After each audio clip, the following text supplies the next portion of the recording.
Let's call the Juvenile Detention Center Board meeting of Monday, March 11th, 2024 to order. Call the roll, please. Thank you. Mayor Joe Carr. Here. Judge Steve Daniel. Here. Ms. Claire Maxwell. Here. Dr. Michael McDonald. Here. Superintendent William Cope. Here.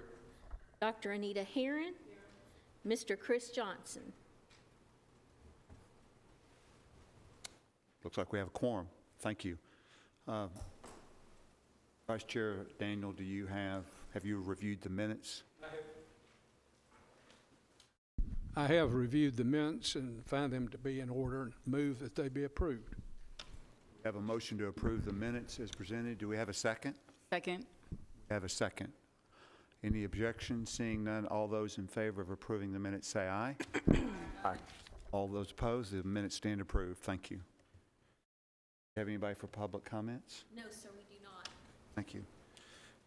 Lynn, you're recognized in item 4, open positions. Okay, I tried to do this a little different this month to help keep me on point. So as you can see, I've got it broken down into 3 different categories. So we have 2 female full-time open positions and 1 male full-time open position. We have been doing interviews for a part-time educational assistant, and the education team is prepared to offer one of the applicants the position. They have reached out, but they have yet to hear back from that individual, so that may be a filled position, or they may have to repost it.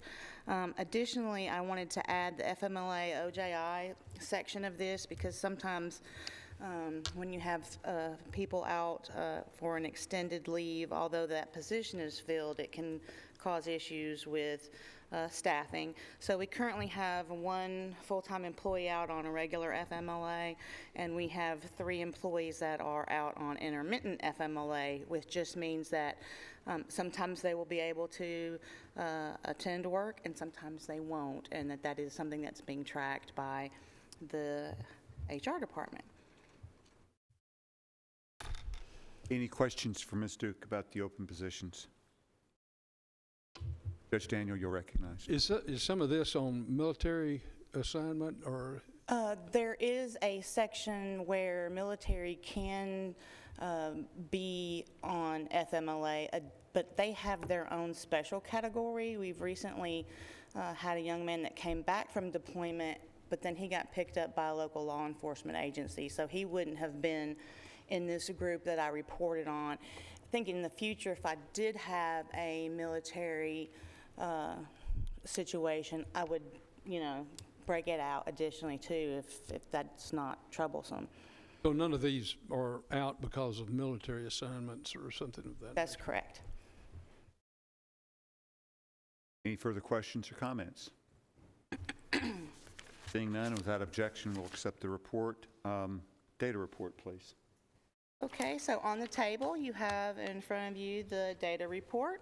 You can see that we have a total of 9 young people in the facility, 6 of those being from Rutherford County, 3 of them being from out of county, and those counties represented would be Henderson, Montgomery, and Tipton. Any questions for Ms. Duke or comments?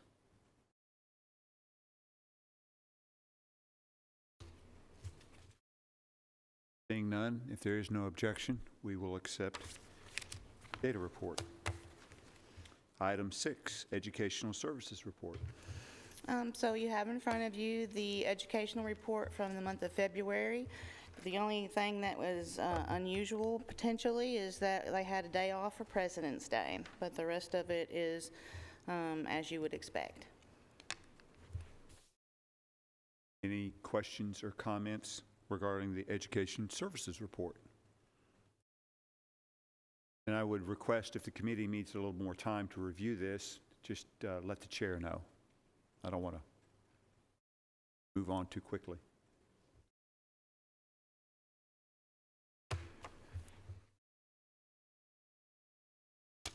Judge Daniel, you're recognized. In looking at the educational report, do we have at least 1 female that is a resident?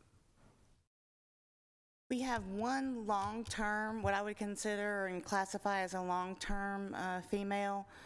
We have had other females that have come and gone from other counties, but generally those have been over a weekend or just for a day.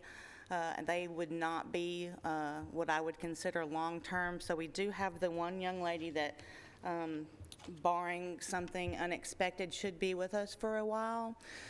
So she should be on this educational report for some time.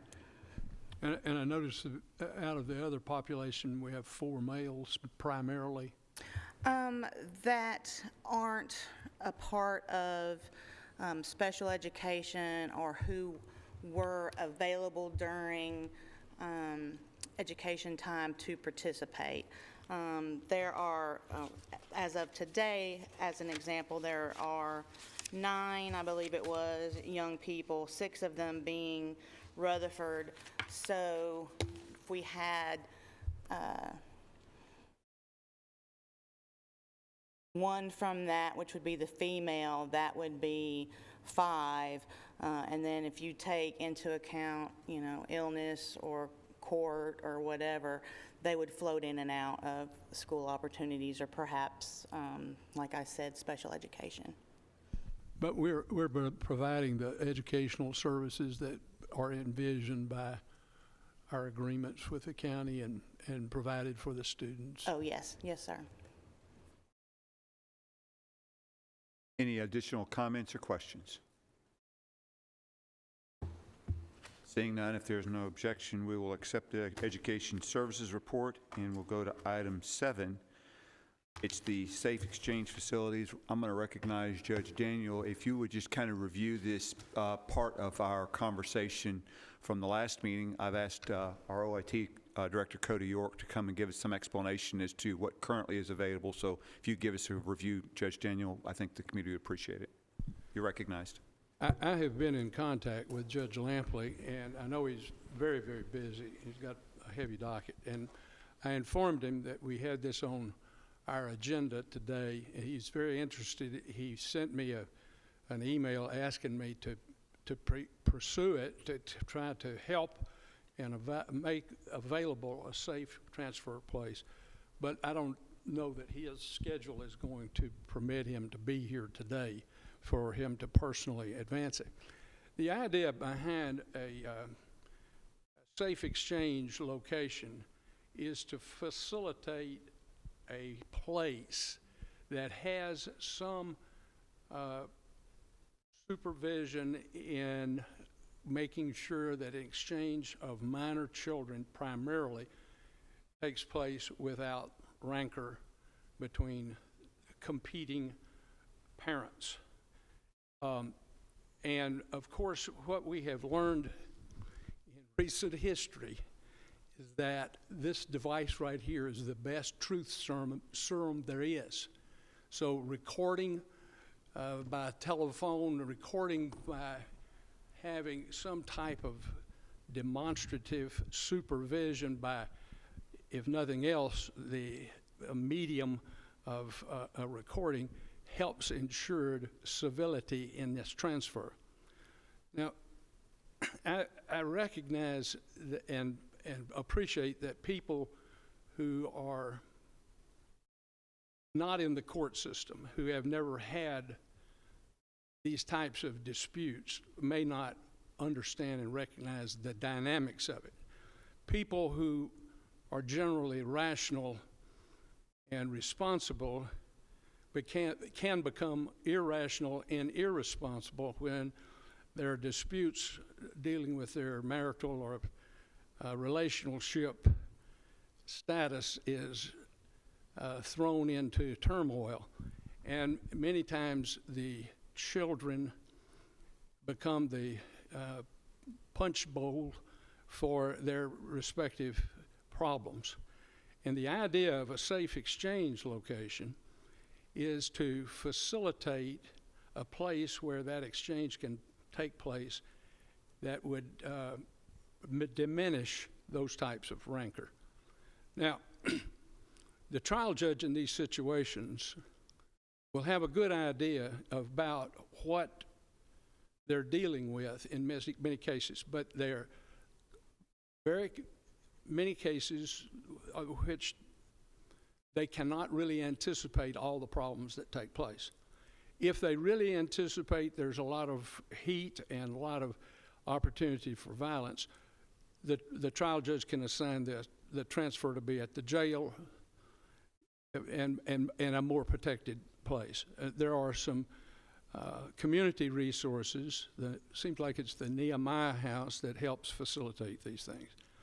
But in many cases, just to have a neutral place where the exchange can take place that has some supervision will suffice, and the judge can make that determination and help these parties work through this difficulty. So the idea is, of course, the adult courts, they're having this problem every day, but there are more and more cases in the juvenile court dealing with this issue than you would have ever expected. Children are having children. And so there would be a need for this type of transfer location to exist where these parties know there is the authority associated with their dispute, i.e. the juvenile court system. So my idea, and I think Judge Lampley's idea, is to try to find a location which would have this type of surveillance that would help precipitate those type of transfers. So that's the idea. Now, it could be that there is, and it looks like there's some pictures here, there's some surveillance that is there. And, you know, it's interesting to me that these pictures have these various declarations and writings, and well, anyway, that's a different story. People can demonstrate their propensities by their writings, speech, and actions for sure. So that's the idea, and I'm trying to help this be facilitated for the court system. So I'm interested in hearing what is available and what could be done as well, and perhaps our guest today can help us with that. Are there any questions for Judge Daniel? Because I think what we're going to do at the appropriate time, and that time may be now, we're going to go out of session and ask our OIT Director, Cody York, to come and just kind of give us a review, because I think one of the things you brought up at the previous meeting was the ability for video surveillance. Is that correct? And so we want to quantify that, and to the extent that Cody can share that. Cody, if you'll come on up, and without objection, we'll go out of session. And if you will introduce yourself, Cody, for the record, we would appreciate it. Yes, thank you, Mayor and Board. My name is Cody York. I'm the CIO for Rutherford County, and I was asked to look into this topic with and see kind of what the options were, particularly paying attention to what cameras, what infrastructure exists currently. I will say that I anticipate that you may hear me a few times today say, I'm sorry, I don't want to get into specifics about that. I'll be happy to speak with you separately about that. We are talking about security systems, and we don't, I don't discuss those in public meetings really very much at all. So, this will be a lot of kind of general conversation, but yeah, that's kind of that's why I'm here, and I'll be happy to help in any way I can. Cody, if you would, please, can you kind of give us a summary based on the information or the criteria that Judge Daniel laid out as to what the current opportunities for these safe zones might be? And then that may generate some questions on the part of the committee. Is that okay, Judge Daniel? Yes, so there are hundreds of cameras installed throughout county buildings. The vast majority of those are internal cameras, but there are external cameras. Of those cameras, some are monitored and some are not. Some are just to keep a record of what happened and to be able to look back and figure out what happened after the fact. So if you're, so part of the process is I dove in and identified those different buildings, the different cameras, what cameras were being monitored and which ones weren't, which ones were monitored only during business hours, which is the case in some buildings, and others that are monitored 24 hours a day. In that process, I did actually stumble upon the Rutherford County Sheriff's Department have what's called the Safe Exchange Zone, and this was put in 2018, so it was 1 year before I came to work for the county.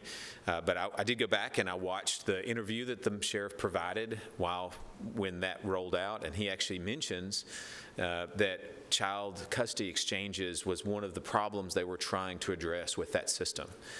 Those cameras are monitored 24 hours a day, and it's in the parking lot of the sheriff's office. So his stated goal was to provide a place where people could exchange both money, material, and children in a place that's clearly being surveilled. There's big signs that say, safe exchange zone, you're under video surveillance. There are cameras mounted on poles, and it is monitored 24 hours a day through their dispatch. So that seemed to check all the boxes that were brought up or that I was aware of from the previous meeting. So that's the only place that actually checked all the boxes from that I heard discussed at the previous meeting. That's current infrastructure. Is that possible to be done at the detention at the? Judge Daniel, if you could use your mic, please, for the video. Thank you, sir. Is that possible to be done at the current juvenile court building? Yes. I mean, we would involve installing infrastructure and hiring of at least two full-time staff, maybe three, to monitor 24 hours a day. That facility is monitored 24 hours a day. Could the monitoring be off-site at another location, such as the jail or the workhouse? I'm sure that's technically possible. Yeah, I think that what the sheriff, one of the things the sheriff mentioned, and again, I don't work for the sheriff, so I'm not trying to speak for him. I'm just from watching his the video. One of the things he expressed, their intent is to put the location as physically as close as possible to law enforcement, so that if there was a situation, they could respond as quickly as possible to minimize the risk, particularly to children, but really the risk to the public.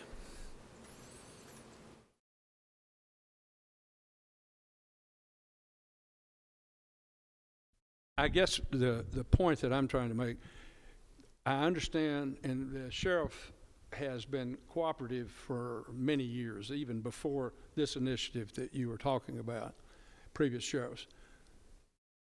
There is such an explosion of these types of cases now in juvenile court. I'm just wondering why that is not being addressed as well, or couldn't be addressed as well with such a service as you're talking about. I don't know of the demand at the sheriff's facility. I'm talking about having it at the juvenile court system. If I may interject, when you say explosion of services for this type, I guess we're talking about for safe zones with regard to the juvenile court system. Is there a way to quantify explosion of services? I mean, I'm looking for the large number of cases in which custody, child support, those types of issues are being addressed and adjudicated in juvenile court, right, as opposed to going through the circuit or chancery court, which has more cases that go to the sheriff's department. with adult court. And not to challenge the premise, but to understand the premise of the statement. So I guess what I'm saying, an explosion, is Judge Lampley then, because of this explosion, is he saying that the current services provided are, don't meet the demand for these services? I can't speak for Judge Lampley what he would say, and I'm not privy to the statistics in Yeah. juvenile court because of the confidentiality, so I can't give you quantitative numbers. He or, like yourself, those are confidential matters, might be able to help us on that. And I'm sorry he's not here to. No, and I'm not trying, again, I'm not challenging the premise. I'm just trying to understand this, that scope when you said explosion of these kind of services, you know, because some data would be helpful to kind of conceptualize or understand that a little bit. That's all.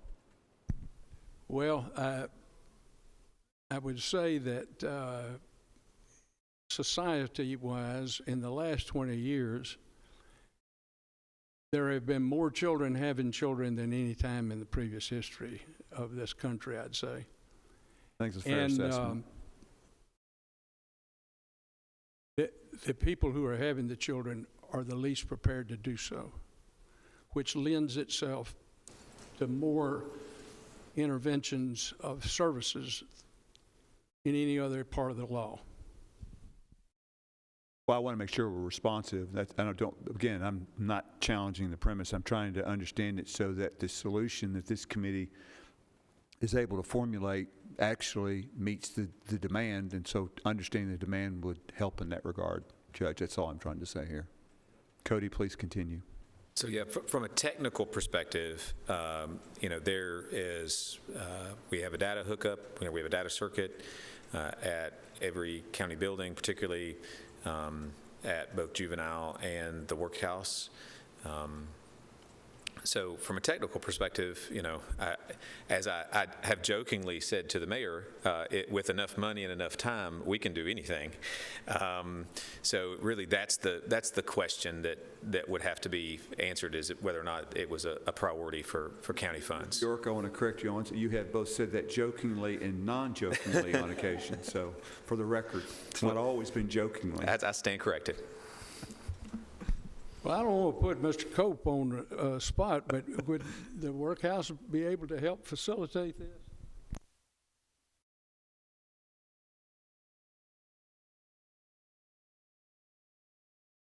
After speaking to the staff about the issue, the short answer would be no. I don't know how we would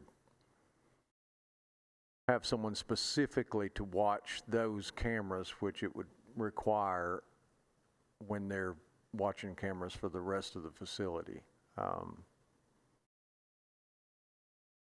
I just can't. May I ask a question? And this is, because I just don't know. Judge, do you know, because you seem to be more knowledgeable about this than anybody else on the committee, and I appreciate that, are these exchanges scheduled by the court, or are they scheduled by the parents who are undergoing how do they go about determining when and where the exchange is to take place? How's that administered?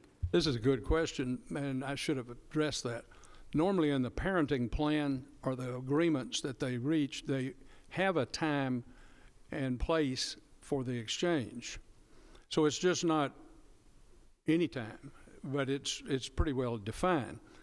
And another option, perhaps, would be to limit the availability of the exchange to a certain number of hours that are more easily monitored. Which was 24/7. yeah, you read my mind. So that's exactly the nature of the question. If it's signage unlikely, it's unlikely we're going to have an exchange at 2 a.m. in the morning. So why are we monitoring something at 2 a.m. in the morning? If that makes sense. And the signage could reflect that this is only monitored during those particular hours. So that might be a workaround to some of that issue. Especially as it relates to what we already have available in existing infrastructure for doing this. So what I'm trying to understand is Cody's providing some helpful guidance here with our existing infrastructure and resources, and to what extent is that infrastructure and resources available to do this?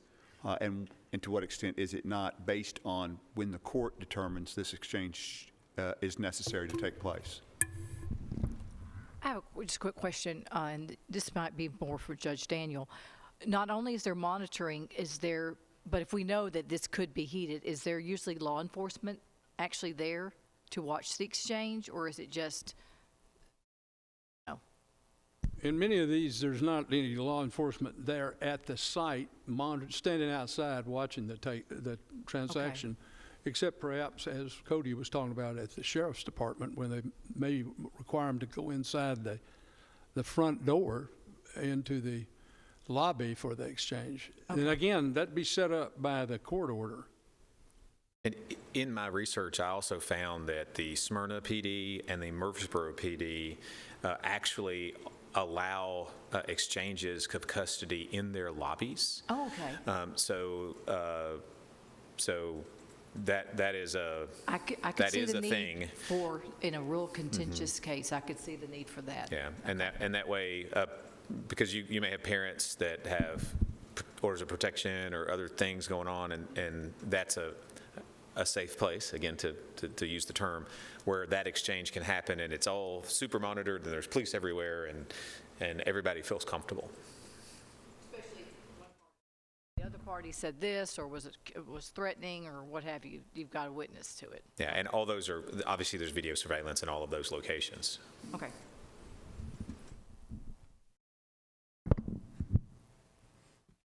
Judge Daniel. Here's my suggestion. Since we are both operating under the assumption of the need that Judge Lampley has, and we don't have the input from him, my suggestion is that we invite him to present what his thoughts are, what his numbers are, what his desire is to quantitate the location, times, that type of thing that he needs help with, and then go from there as far as pursuing this. I think that's an outstanding idea, but I only speak as one member of the committee. Are there, well, hold on a second. We're still out of session, so is there any other questions for? Mr. York, has Judge Lampley, through the budget process, come to you and said anything about additional needs as far as this is concerned? Not related to this, to my knowledge. And no. the sheriff's department, who actually is there in the building during the week and are licensed law enforcement officer, they haven't brought that up either. No, but I don't think they would. So the sheriff's office has their own IT department, separate from the county IT. So I don't have conversations or meetings with them regarding budget. So would either of those two departments necessarily need to come through this board, or is it just informational? I think what, if I understand Judge Daniel, and again, I don't want to speak for Judge Lampley, but what Judge Daniel is saying on behalf of Judge Lampley and the court is there is a need for additional services with regard to a safe zone and the exchange of children. And what we're trying to do is quantify that need. If this board then determines that that is a justifiable resource that should be made available and it requires a budget amendment, obviously this board will make a recommendation back to Judge Lampley in the form of a recommendation that it be put in the budget, and then of course then that would have to go back through the commission process for ultimate approval. I believe that is the transactional process there, Lynn. Mr. Cope. I'm not sure, Mayor, if we've even addressed this with Nick Christensen. Is this a decision that this board could even make, or would this have to go? Well, the board would not be making a decision, Mr. Cope. It would be making a recommendation based on what Judge Lampley is requesting. Now, to be sure, Judge Lampley does not need to come to the board, as I understand it, to make that request in his budget. But I think out of respect to the board and its oversight, he's acting as, it's a courtesy, if that makes any sense. So while we have no authority to approve or not approve this request, Judge Lampley, in my understanding, can make the request without the board's authorization. So, and indeed, authorization is too strong of a word. I would say recommendation, but I think he rightfully is coming to the board seeking some assistance, and I think that's appropriate. Okay, That answer that question? it does, thank you. Any other comments? Any other comments or questions for Mr. York? Thank you, Cody. Seeing none, we'll go back into session. Thank you, Mayor. Thank you, Board. Judge Daniel, I believe you had a suggestion, and if you want to put that suggestion in the form of a motion, the committee will gladly entertain it. I would move that we table the effort to create a safe transfer zone until we have been able to have Judge Lampley quantitate the need and his desire for the scope of the safety zone. By scope, I'm talking about the time of coverage and the requirement for supervision. We have a motion. Do we have a second? Also, would he be able to provide data of incidents? Because I would like to know how many incidents have occurred for this to be justified in his need. By incidents, are you talking about the number of transfers that take place? I'm talking about the number of incidents that would be required to justify a need to have this particular safe exchange at the Juvenile Justice Center outside of going to Murfreesboro Police or Smyrna Police. What would justify it for me? So that data should be that he, from last year to this year, or from, say, 2022 to 2023, there has been 100 extra incidents. Because one of the things that you made earlier was about that it was children having children. But in these safe exchanges, they are not children. They are adults that are exchanging children. So it looks a little different. So I just would like to know how many incidents have occurred to justify his need to have a safe exchange at the Juvenile Justice Center. It really, but from where I'm standing, doing parenting plans, those are usually done within, if it's after hours, it's between 5 and 8 that they do a exchange and return, and then on Saturdays and Sundays. Either place is in the presence of a police department. But I don't know if it's any other additional data that I'm not aware of that would have occurred that made this justify that it has to be done in front of or have to be exchanged at the Juvenile Justice Center. I'm Judge sorry, Daniel. I just don't comprehend exactly what's asked, because in addition to cases that have some rancor, the exchanges that take place, many of them have no rancor whatsoever. That's an incident or a transaction that can be had as opposed to going to someone's house, because many times the problem is one parent doesn't want to go to the other parent's house, and the other parent doesn't want to come back to the other parent's house to pick up. So in safe exchange, they go to this common neutral place and exchange. So If I could, so I think the motion, the original motion clarified, Judge Daniel, it was to table this initiative until Judge Lampley had an opportunity to come before the committee and explain the need and quantify the need. I think what Dr. Herron was trying to say in amending the motion was in including in the justification of that need was some data that illustrated the need. Did I say that correctly, Dr. Herron?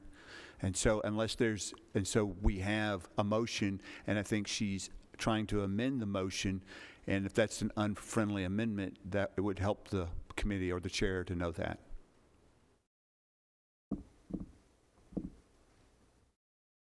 I consider it an unfriendly amendment. Then, so okay. So what we have then is we have as a parliamentary procedure, we have a motion before us without a second. So I'm waiting for a second. Then we can amend. Then we can amend the motion and take a vote on amending the motion as per Dr. Herron's request. Dr. McDonald. Mayor, I'd like to second the original motion. Okay, excellent. We have a second. Now, Dr. Herron, you are recognized for amending the motion. Okay, so we have an amendment on the motion. Do we have a second for amending the motion? For the date, requesting Judge Lampley to provide the data necessary to make the determination. Second. We have a second. All those in favor of amending the motion, say aye. Aye. All those opposed? Okay.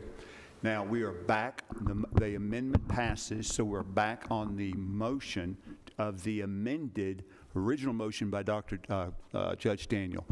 Is there any further discussion on the motion as amended? Dr. McDonald. Boy, I'm going slow here. Yes, a little parliamentary procedure Sure, here. absolutely. I'm not sure if this is would be part of the discussion related to the original motion or not. Perhaps, maybe I should just wait until we vote on it, but I did want to go on record as expressing my concerns about how anything we do may impact our standard operating procedures. It potentially could. My question to you, Dr. McDaniel, is we have the amended motion before us. We have a motion and a second. We're taking discussion. Within that discussion, we can amend the motion a second time. So if that's what you're doing, I need to know what you're trying to do in the form of amendment to the amended motion that was just approved.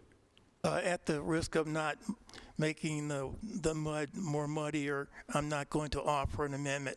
I would just simply just say part of the discussion moving forward that we just keep the standard operating procedures inside, because there are several sections in this SOP which impact the security of this facility.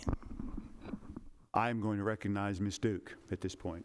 If I may, I didn't get a chance to put it on the agenda, but I actually, under other business, have a quick discussion regarding the budget and our SOP that may or may not be helpful. Excellent. Dr. McDonald.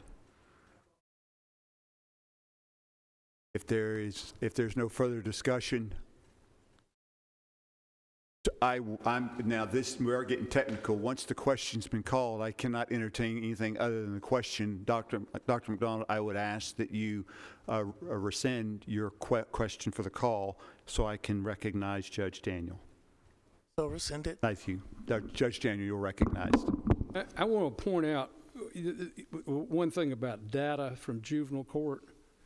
It's not available in many cases. They're not going to be able to tell you incidents because of their statutory confidentiality requirements.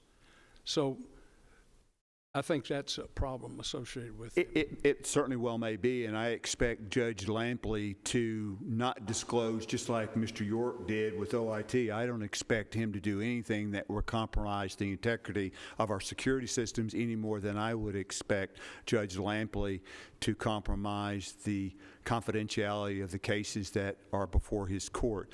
I think this committee, this board can leave that to his good judgment. If he's unable to respond because of the public format, I trust that he will do so, and I certainly wouldn't ask him to do anything to the contrary. And I don't think any other committee member would either. Are there any other comments or questions? Seeing none, let's call the roll on the motion as amended.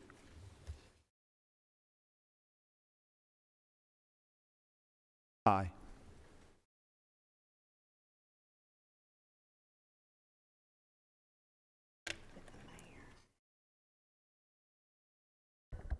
Yes.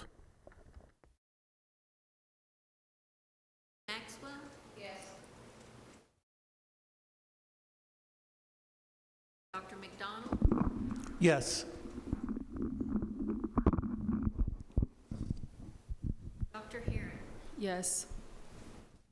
Motion passes 5-1. Thank you. We are now on to other business. Ms. Duke, you're recognized under other business. Okay, so prior Well, let me even be more specific. Within the next week, I should have all of the information to forward everyone our proposed budget that I'm hopeful to take and discuss with the mayor and Finance Director Smith. I am waiting on one big ticket item that is going to, is causing me to be late with turning that in. But as soon as I get that information, I'm going to be sending y'all via email our budget, so we will still have time to discuss it next month before I think the complete decisions on our budget are made.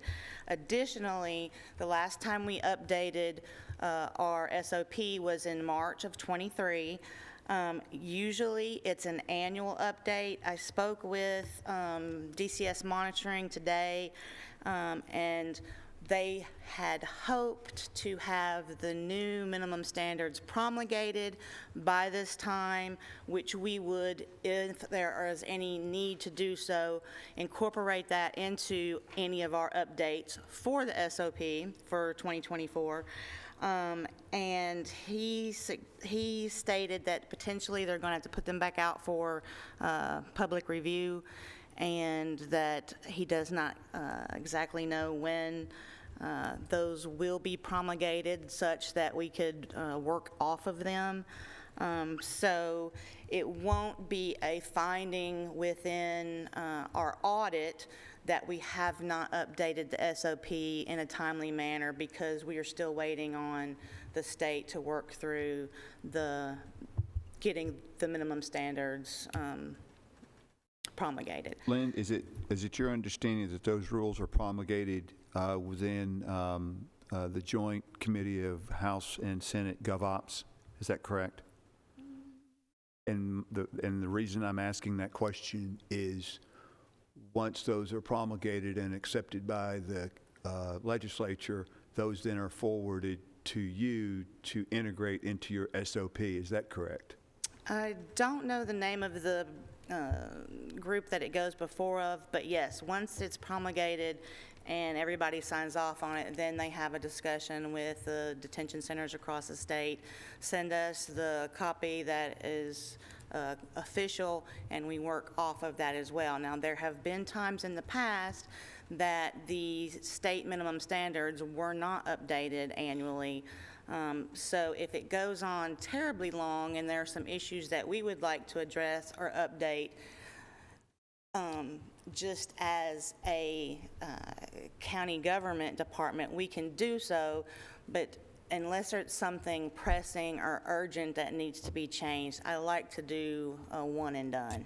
The reason I'm asking, thank you, the reason I'm asking is this committee and you and your staff put an incredible amount of work into that SOP, as everybody, well, some of you remember.